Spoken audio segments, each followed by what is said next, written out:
این لحظه ماه گرفتگی در 16 شهریور 1404 یعنی خسوف کامل در این لحظه. پروردگارا از سر تقصیرات ما بگذر و آنچه که برای ما رقم میزنی به نحو حسن و بهترین ها باشد. یا الله از سر تقصیرات ما بگذر. لحظه بسیار جالب است.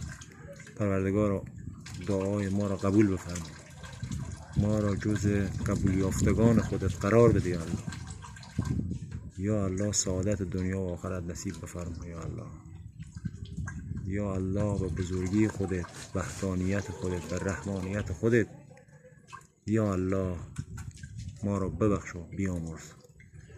در گذشتگان ما را ببخش و بیامرز.